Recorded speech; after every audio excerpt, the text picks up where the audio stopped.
Curso de Profetas y Sapienciales. Libro del profeta Isaías, capítulo 25. El banquete. Vamos a detenernos en este importante texto del libro del profeta Isaías, un texto conocido como el banquete escatológico o el banquete mesiánico.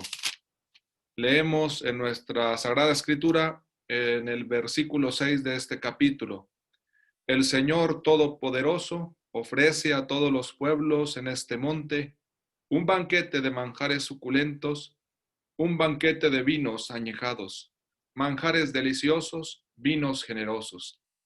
Arrancará en este monte el velo que cubre a todos los pueblos, el paño que tapa a todas las naciones, y aniquilará la muerte para siempre.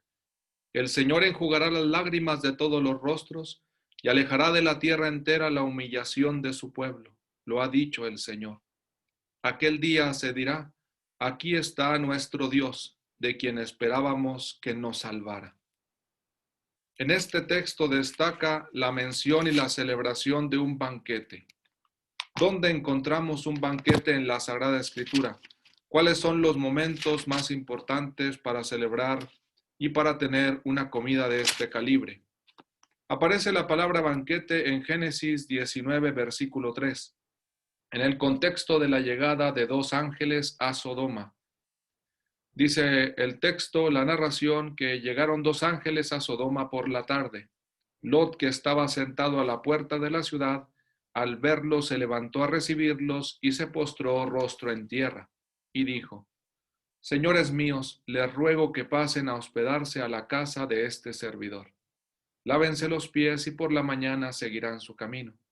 Contestaron: No, pasaremos la noche en la plaza. Pero él insistió tanto que pasaron y entraron en su casa. Les preparó un banquete, coció panes y ellos comieron. Tenemos aquí un signo, un gesto de hospitalidad por parte de Lot al preparar un banquete para estos visitantes. Luego, en el mismo libro del Génesis, tenemos la celebración de un banquete cuando el niño crece, el niño Isaac, y dice que lo destetaron. Abraham ofreció un gran banquete el día que destetaron a Isaac. Tenemos al hijo de la promesa, una gran felicidad para esta familia, un niño Isaac que va creciendo, que se va desarrollando. Y tenemos como signo de esta alegría que experimentan en esta casa la celebración de un gran banquete.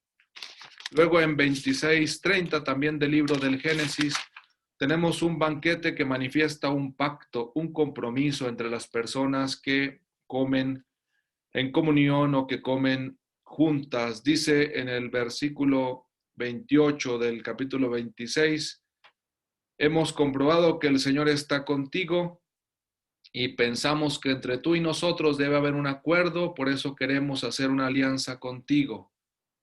Le dicen precisamente unos hombres a Isaac: tú no nos harás mal alguno, ya que nosotros no te hemos lesionado. Te hemos tratado siempre bien y te hemos despedido en paz. Ahora que el Señor te bendiga. Y dice que Isaac les ofreció un banquete, comieron y bebieron. Por la mañana se levantaron y pronunciaron los juramentos mutuos. Isaac los despidió y ellos marcharon en paz. Tenemos, por lo tanto, una alianza entre Isaac y algunos hombres que están en Gerar. También muy parecida a esta celebración es la de Segunda de Samuel, capítulo 3, versículo 20. Tenemos aquí también un banquete con estos personajes. En el versículo 19 dice que Abner habló también a los de Benjamín. Después fue también a Hebrón a hablar personalmente con David y comunicarle lo que habían acordado Israel y Benjamín. Abner está juntando, este es el contexto de la historia, a las diversas tribus, a las diversas personas importantes para que David pueda ser rey de tanto de las tribus del norte como de las tribus del sur. Cuando Abner con 20 hombres llegó a Hebrón para hablar con David, dice que éste les preparó un banquete. David prepara un banquete para Abner con sus 20 hombres, signo de alianza, de compromiso, de aceptación también de que será el rey de todo Israel. Dijo Abner ya en este banquete: ahora mismo iré a reunir a todo Israel ante el rey mi señor, para que haga un pacto contigo y seas rey según tus aspiraciones. Tenemos también otros banquetes en las celebraciones de las bodas. Por ejemplo, Génesis 29-22 dice que Labán, el suegro de Jacob, reunió a todos los hombres del lugar y les ofreció un banquete. Precisamente dice que porque Jacob iba a casarse, se va a celebrar un matrimonio. Se reunieron a todos los hombres de ese lugar y se les ofreció un banquete. Algo similar sucede también en el libro de Jueces. Si pasamos al libro de los Jueces en nuestra Sagrada Escritura, en el capítulo 14, versículo 10, tenemos el matrimonio de Sansón. Dice que bajó Sansón a casa de la novia y allí ofreció un banquete, como suelen hacer los jóvenes. Tenemos, por lo tanto, aquí también una celebración de un banquete en vistas a un matrimonio. Tenemos también otros motivos para celebrar banquetes, como el de Génesis 40:40. Se nos narra ahí la famosa fiesta del faraón. Dice Génesis 40:40. En este caso hacemos una corrección, es el versículo 20, Génesis 40:20, dice: al tercer día el faraón celebraba su cumpleaños y dio un banquete a todos sus ministros, y entre todos se fijó en el copero mayor y el panadero mayor. El faraón celebró su cumpleaños y con este motivo dio un banquete a todos sus ministros. Tenemos, por lo tanto, también el motivo del cumpleaños para hacer este tipo de fiestas, un banquete. También hay que decir que muchas veces los banquetes tienen una cierta ambigüedad. Los banquetes también pueden ser ámbitos de peligro, ámbitos de purificación, porque las cosas no se hacen bien, porque las cosas no se hacen como deberían, tanto en relación con la comida o con la bebida. Tenemos, por ejemplo, la narración de 1 Samuel 25:36, donde Abigail, que está atendiendo a David, que es más sensata, regresa con su marido y dice que encontró a Nabal. Nabal no le interesó atender lo que David necesitaba. Dice que encontró a Nabal celebrando en casa un banquete regio. Había una muy buena fiesta en casa de Nabal. Estaba de buen humor y muy bebido, así que ella no le dijo lo más mínimo hasta el amanecer. Abigail espera hasta que amanezca para hablar de forma sensata con su marido Nabal. A la mañana, cuando se le había pasado la borrachera, su mujer le contó lo sucedido. Nabal sufrió un ataque al corazón y quedó paralizado. Pasados unos 10 días, el Señor hirió de muerte a Nabal y falleció. Job también tiene algunas dificultades con los banquetes, no tanto en su celebración cuanto en las consecuencias que podían acarrear. Tenemos un testimonio al inicio del libro de Job. En el versículo 4 dice que sus hijos, los hijos de Job, solían celebrar banquetes un día en casa de cada uno e invitaban a sus 3 hermanas a comer con ellos. Al terminar esos días de fiesta, Job los hacía venir para purificarlos. Madrugaba y ofrecía un holocausto por cada uno, por si habían pecado, maldiciendo a Dios en su interior. Job jamás dejaba de hacer esto. Un banquete de los hijos de Job y purificaciones por si habían pecado, maldiciendo a Dios en su interior. El libro de Coelet o Eclesiastés también nos presenta el siguiente testimonio de lo que sucede con los banquetes. Para él dice que en el capítulo 7, versículo 2, dice que más vale visitar la casa en duelo que la casa en fiestas, porque en eso acaba todo hombre, y el que está vivo que lo recuerde. Entonces, para Coelet, el banquete también es un testimonio de que la vida es efímera y por lo tanto también dice que más vale en este tipo de género literario de poner lo que es más bueno, de mayor valor, y utiliza esta forma para escribir esta especie de proverbios. Más vale visitar la casa en duelo que la casa de banquetes, porque en eso acaba todo hombre, el que está vivo que lo recuerde. Jeremías el profeta también presenta una relación entre duelo, entre muerte, entre dificultades con los banquetes. Dice Jeremías 16, versículo 8, lo siguiente: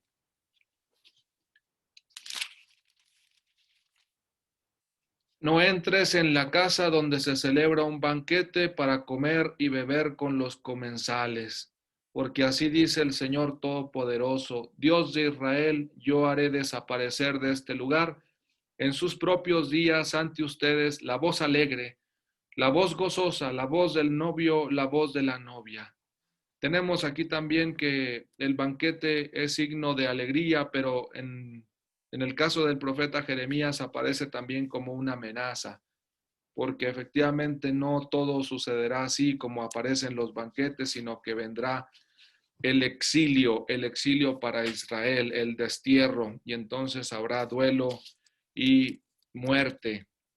Jeremías 51:39 también nos presenta una opinión parecida sobre los banquetes. Dice 51:39, es una amenaza con respecto a Babilonia.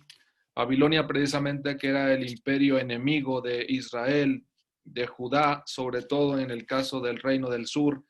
Y dice que Babilonia se convertirá en escombros desde el versículo 37, en guarida de chacales, objeto de burla y espanto, vacía de habitantes. Rugen a coro como leones, gruñen como cachorros de león. Haré que sus festines acaben en fiebre, los emborracharé para que celebren una orgía y duerman un sueño eterno sin despertar, oráculo del Señor.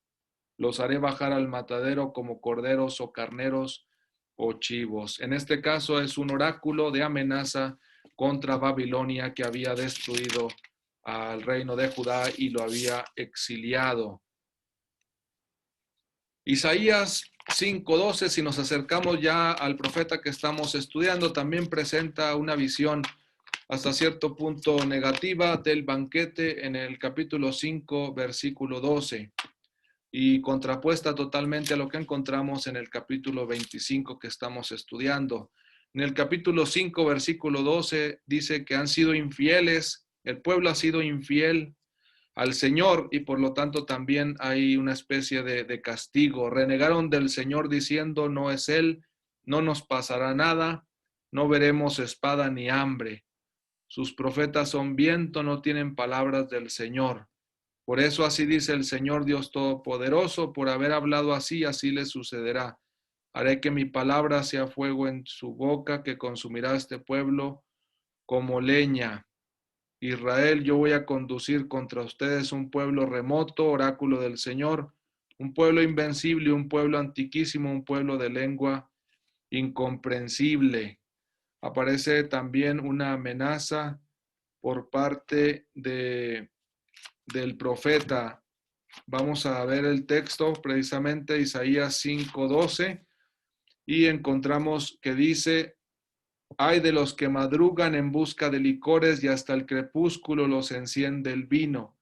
Todos son cítaras y arpas, panderetas y flautas y vino en sus banquetes.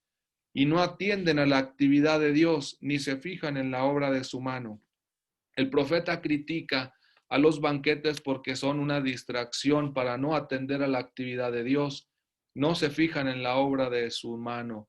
Y lo que hemos estado mencionando, aparece el banquete y el fin de las fiestas como un signo también de la manifestación del exilio que sufrirá Israel. Y así mi pueblo inconsciente va deportado, sus nobles mueren de hambre y el pueblo se quema de sed. Por lo tanto, tenemos dos perspectivas del banquete hasta este momento: una de celebración, de alegría, como hemos mencionado algunos textos del libro del Génesis, de jueces, matrimonios, cumpleaños, pero también tenemos un banquete que va contra lo que el Señor pide, de más bien desorden, de poca conciencia, y sobre todo de no atender y no ser fieles a la ley del Señor. Y en ese sentido, es lógico que el profeta Isaías, cuando habla de la escatología o de lo que vendrá en los días futuros, presente la metáfora del banquete en un sentido totalmente renovado, fantástico y grandioso, como es el festín mesiánico, el banquete donde se reunirán todos los pueblos para que se disfrute plenamente la presencia del Señor y sea de una vez y para siempre vencida la muerte. A este respecto vamos a pasar a este punto. ¿Cómo es este acontecimiento en el que la muerte es vencida? ¿Qué expresión se utiliza para poder comprender de mejor manera la aniquilación, la destrucción, el comerse incluso a la muerte, como podría aludir el verbo que se utiliza? Aparece en Isaías 25, versículo 8, el verbo Balá, el verbo Balá. Y es un verbo que conocemos desde el libro del Éxodo. Vamos a poner atención a estos textos. Dice en este caso del verbo Balá, en Éxodo 7:12, se menciona lo siguiente. Dice, estamos en el contexto de las plagas, bueno, poco antes de iniciar las plagas en el libro del Éxodo, y hay un prodigio por lo pronto con un bastón. El Señor dijo a Moisés y Aarón, cuando el faraón les diga que hagan algún prodigio, le dirás a Aarón que agarre su bastón y lo tire delante del faraón y se convertirá en una culebra. Moisés y Aarón se presentaron al faraón e hicieron lo que el Señor les había mandado. Aarón tiró el bastón delante del faraón y de sus ministros y se convirtió en una culebra. El faraón llamó a sus sabios y a sus hechiceros y los magos de Egipto hicieron lo mismo con sus encantamientos. Tenemos aquí una lucha de prodigios, un bastón de Aarón que se convierte en culebra y también el faraón llama a sus magos, sus hechiceros para hacer lo mismo. También ellos tiraron su bastón y se convirtieron en culebras, dice el versículo 12. Pero el bastón de Aarón se tragó los otros bastones, se comió los otros bastones. Aquí tenemos el uso del verbo balá, tragar, comer. El bastón de Aarón se tragó los otros bastones. Vayamos juntando estos elementos porque notamos que este verbo hace alusión tanto a un ámbito de comida como a un ámbito de lucha, de batalla. Y el que come al otro, el que lo devora, es el que triunfa. Tenemos también algo parecido en Números, pero en este caso es un juicio contra la gente. Se trata de un pasaje en el que es la tierra misma la que se traga a unas personas que no creen en Moisés. Desde el versículo 28 dice que Moisés dijo entonces, en esto conocerán que es el Señor quien me ha enviado a actuar así y que no obro por cuenta propia. Si estos mueren de muerte natural, según el destino de todos los hombres, es que el Señor no me ha enviado. Pero si el Señor hace un milagro, si la tierra se abre y se los traga con los suyos y bajan vivos al abismo, entonces sabrán que estos hombres han despreciado al Señor. Apenas había terminado de hablar, cuando el suelo se resquebrajó debajo de ellos, la tierra abrió la boca y se los tragó con todas sus familias, y también a la generación de Coraj con sus posesiones. Ellos con todos los suyos bajaron vivos al abismo, la tierra los cubrió y desaparecieron de la asamblea. La tierra entonces aquí se traga a los que no creían en el ministerio de Moisés. En 2 de Samuel 17:16, si leemos este texto, tenemos también un contexto importante para entender el uso de este término. Dice en 2 de Samuel 17:16, desde el 15 se entiende más. Husai informó a los sacerdotes Sadoc y Abiatar, Agitofel ha aconsejado esto a Absalón y a los ancianos de Israel, y yo les he aconsejado esto otro. Así que manden este recado urgente a David. No pases la noche en los llanos del desierto, pasa a la otra parte, para que no te aniquilen con toda tu gente, para que no te devoren, para que no te coman. Sería también otra traducción. Aquí hay un aviso urgente para David. Sus enemigos lo están buscando para matarlo. por lo tanto tiene que seguir avanzando y no pasar la noche en los llanos del desierto. Tenemos pues aquí el texto de 2 de Samuel 17:16. Y también 2 de Samuel 20:20 nos presenta algo similar. 20:20 tenemos lo siguiente, dice que Joab respondió. Joab anda buscando a un hombre que se lo entreguen, que lo están protegiendo en un pueblo, y dice, eso ni pensarlo. Ya le dice una mujer anteriormente, dice, somos israelitas fieles y pacíficos, tú intentas destruir una capital de Israel, ¿por qué quieres aniquilar, devorar la herencia del Señor? Joab respondió, eso ni pensarlo, líbreme Dios de aniquilar y destruir, líbreme Dios de devorar, de comer y destruir. No se trata de eso, sino que uno de la serranía de Efraín llamado Seba, estaba persiguiendo a Seba, Joab, hijo de Bicri, se ha sublevado contra el rey David. Entréguenmelo a él solo y me alejaré de la ciudad. La mujer entonces dijo a Joab, ahora te echamos su cabeza por la muralla, etc. Y salvaron al pueblo. La expresión nuevamente aparece aquí en relación con la aniquilación, con devorar, con matar. Y en ese sentido podemos entender el contexto en el que aparece precisamente la aniquilación de la muerte, y tenía que ser, por supuesto, en el contexto de un banquete, donde pudiera ser devorada, tragada, consumida. El ámbito de lucha para el uso de este verbo aparece sobre todo en los salmos. El verbo balá, por ejemplo, en el Salmo 21, tiene una fuerte connotación de lucha entre el justo y los enemigos. Dice 21:10, él está diciendo el salmista, Dios, los convertirás en un horno encendido cuando asome tu rostro, Señor. Su enojo los devora, los consume el fuego. Los adversarios serán devorados. Borrará su estirpe de la tierra y a sus descendientes de entre los humanos. En el Salmo 55:10 también encontramos, destrúyelo, Señor, confunde sus lenguas, pues veo en la ciudad violencia y discordia. Devóralos, Señor, destrúyelos, aniquílalos. También una oración de desesperación contra los enemigos. Salmo 124, versículo 3, podemos encontrar lo siguiente. Salmo 24, versículo 3 dice, si el Señor no hubiera estado de nuestra parte, que lo diga convencido Israel, si el Señor no hubiera estado de nuestra parte cuando nos asaltaban los hombres, otra vez el problema con los enemigos, dice, nos habrían tragado vivos, aparece esta expresión, nos habrían tragado vivos, nos habrían devorado vivos. Ya no solo aquí es devorar, comer, aniquilar, sino vivos.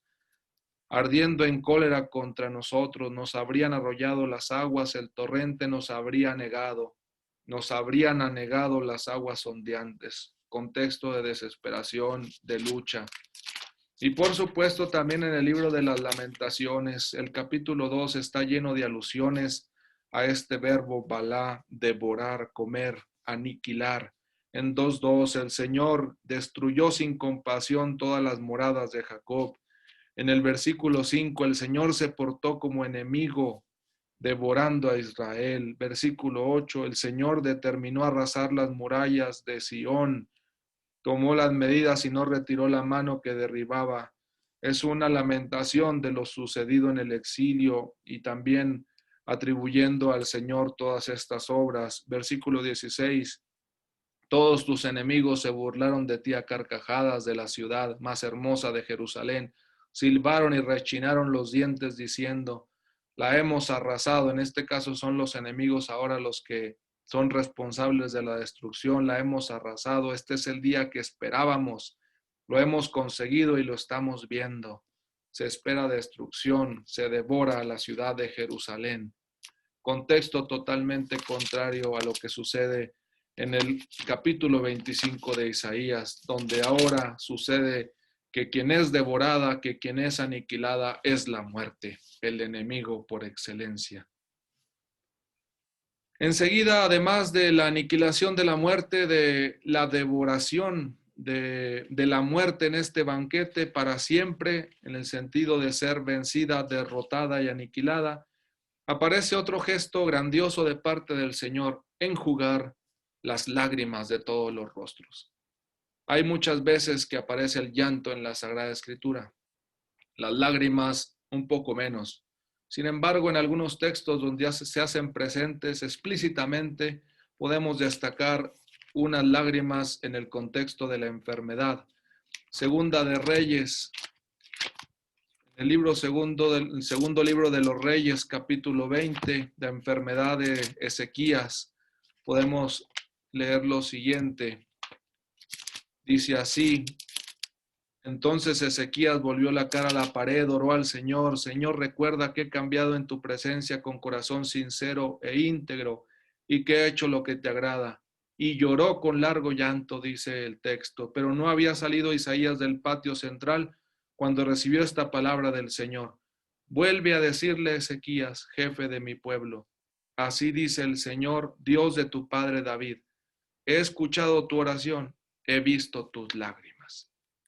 Aparece la palabra en hebreo dim'ah, lágrimas, y he visto las lágrimas, dice Dios. Es un Dios que ve las lágrimas de quien está enfermo. Coelet 4:1 nos dice lo siguiente, este sabio de Israel. Dice 4:1: lágrimas porque hay opresión, también se llora, se derraman lágrimas por la opresión. También observé todas las opresiones que se cometen bajo el sol. Vi llorar a los oprimidos sin que nadie los consolase, sin que nadie los consolase del poder de los opresores. Vi las lágrimas de los oprimidos, dice Coelet, y sin que nadie los consolara. El libro de las Lamentaciones también nos presenta las lágrimas, las lamentaciones, sobre todo el capítulo 1 está lleno de alusiones a las lágrimas. Qué solitaria está la ciudad populosa. Se ha quedado viuda la primera de las naciones. La princesa de las provincias está sometida a trabajos forzados. Pasa la noche llorando, le corren las lágrimas por las mejillas. No hay nadie entre sus amigos que la consuele. Todos sus aliados la han traicionado, se han vuelto sus enemigos. Y sobre todo las lágrimas tan conocidas y tan negadas en este caso para el profeta Ezequiel. Cuando muere su mujer, efectivamente hay un signo importante que debe realizar, y es el de soportar, no derramar las lágrimas. En el capítulo 24, versículo 15 se dice: me dirigió la palabra del Señor: hijo de hombre, voy a arrebatarte repentinamente el encanto de tus ojos. No llores, ni hagas duelo, ni derrames lágrimas. Lo que es normal en el contexto de la muerte, se le dice al profeta que no lo haga. Laméntate en silencio como un muerto, sin hacer duelo. Colócate el turbante y cálzate las sandalias. No te cubras la cara ni comas el pan del duelo. Por la mañana yo hablaba a la gente, por la tarde se murió mi mujer, narra el profeta. Y a la mañana siguiente hice lo que me había mandado el Señor. Entonces me dijo la gente: ¿quieres explicarnos qué nos anuncia lo que estás haciendo? Le respondí: me dirigió la palabra del Señor: dile a la casa de Israel, esto dice el Señor: mira, voy a profanar mi santuario, del que están tan orgullosos el encanto de sus ojos, el tesoro de sus almas, los hijos e hijas que dejaron caer en espada. Entonces harán lo que yo he hecho, no se cubrirán la cara, ni comerán el pan del duelo. Fijémonos cómo aquí aparece también importante no solo las lágrimas, sino también que se cubren el rostro. Pero no se puede hacer porque es un gesto simbólico de parte del profeta Ezequiel. Pero en el profeta Isaías, en el capítulo 25, es eso precisamente lo que hace Dios. No porque no se derramen las lágrimas, sino porque las enjuga. No porque no lleven el rostro tapado con el paño, con los turbantes, sino porque el Señor mismo levanta ese velo del rostro de todos los pueblos. Este texto de Ezequiel 24, por lo tanto, es muy importante para leerlo en contraposición a lo que sucede con el libro del profeta Isaías en el capítulo 25. Aquí se insiste en no llorar, no hacer duelo, no taparse la cara, no cubrirse la cara ni el rostro, no comer pan de duelo, Allá en cambio es un banquete, se come de forma suculenta, se tienen vinos generosos, se enjugan las lágrimas, se quitan los velos de los rostros. Capítulo 24 de Ezequiel, por lo tanto, e Isaías 25 se pueden leer a la par y descubrir cómo el Señor precisamente rompe las ataduras que vinculan a los hombres con la tristeza y el llanto y derrota de una vez y para siempre a la muerte. Es por eso que en este banquete del profeta Isaías, en el capítulo 25, resuena con fuerte esperanza. Aquel día se dirá: aquí está nuestro Dios, de quien esperábamos que nos salvara. Celebremos y festejemos su salvación. Aquí está nuestro Dios, en este monte, preparando un banquete para todos los pueblos, ya no solo para Israel, sino para todos los pueblos. Por eso en la liturgia este texto se ha leído en clave de resurrección, de vida después de la muerte y sobre todo de resurrección y de salvación para todos los pueblos, una salvación universal. Y se lee en la liturgia de las exequias con gran reverencia y con gran esperanza, porque en ese momento es cuando mejor resuena este texto de Isaías 25, del banquete celestial y la participación definitiva de cada uno de los que mueren en este banquete. Por eso la lectura de Isaías 25:6 destaca entre las lecturas del Antiguo Testamento propuestas por el ritual de exequias de Pablo VI, en el sentido de que aparece como recomendación para las exequias de adultos, como recomendación para las exequias de párvulos bautizados y también para las exequias de párvulos no bautizados. ¿Por qué? Porque es un banquete que alude a la salvación de todos los pueblos y todos están llamados a participar de este banquete del Señor. Recomendable, por lo tanto, y celebrar con alegría y con gozo en medio del dolor y del sufrimiento por la muerte, la realidad de que el Señor está presente, de que esperamos su salvación y que derrota y derrotará definitivamente a la muerte. Esto es lo que se nos dice en un artículo de la revista Fase con respecto a las exequias. Las lecturas del Antiguo Testamento presentan la fe bíblica en la vida más allá de la muerte, entendida como nueva creación de Dios y como vida bienaventurada de los que en su vida terrena se mantuvieron fieles a la fe en el Señor. El texto de Isaías 25 extiende esa perspectiva a todos los pueblos, más allá de las fronteras de Israel.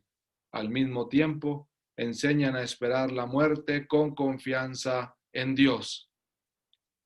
Por ello, la bibliografía recomendada para esta clase es la de Barrios, un artículo que aparece en la revista teológica javeriana Comida, Mesa y Banquete, de la Primera a la Segunda Alianza, donde nos describe diversos sentidos de los banquetes en el Antiguo Testamento. Algunos los hemos enumerado para entender lo que dice el profeta Isaías en relación al banquete en el monte del Señor.